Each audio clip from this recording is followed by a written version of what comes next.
Can you tell me why the rink was closed? The rink was closed because the existing operator no longer had an interest in operating that rink. It wasn't viable for him. The lease expired, and we closed it, and he closed it.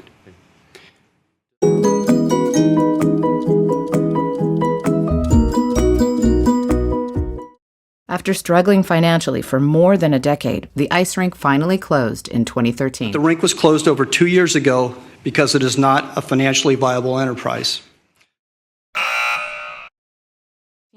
The ice rink operator was in full compliance with their lease, and their unknown financial condition was not a factor in the rink's closure.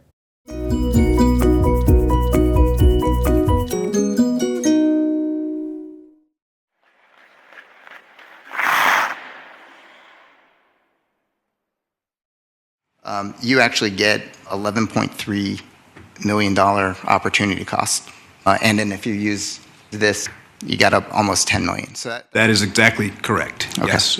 So that would be a calculation of the benefit to the property owner, which is, of course, very interesting and is the reason that they are applying for this change of use.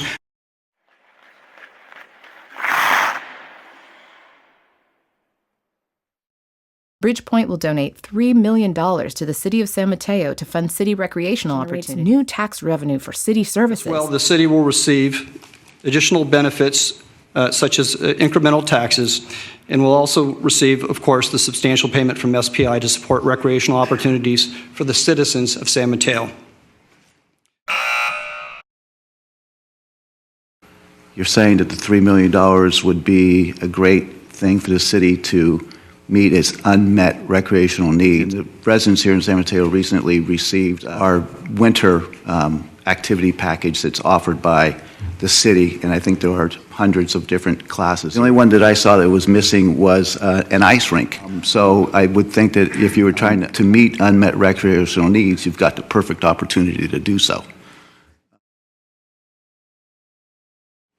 As a mature retail area as San Mateo is, I think it's been proven in many studies that if you add additional retail, I think the term is called cannibalism. And if the city actually is anticipating a $66,000 a year in additional retail tax income, that would probably be siphoned off of other properties. If you add the retail, it doesn't increase the volume of the retail throughout the city, it transfers it.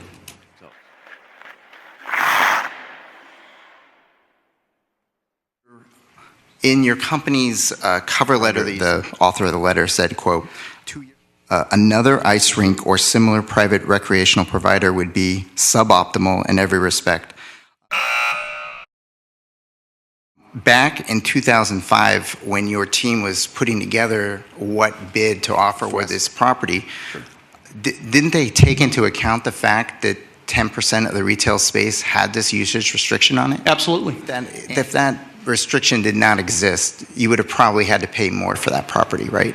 That'd be correct. So when you use the term suboptimal, it seemed to me like you're assuming that that restriction doesn't exist. What type of message do we want to send to developers or our community? And can you imagine if the Bay Bentos development all of a sudden decided that, you know, their community garden and their park was suboptimal and they could probably make a lot more money putting more housing there? Or Draper University, you know, they agreed to something, but I'm sure that's not optimal either if you're looking at the bottom line. I mean, I'm just not in the ice business, so. Sure, I beg to differ. You are in the ice business, and you made a decision to close an ice rink.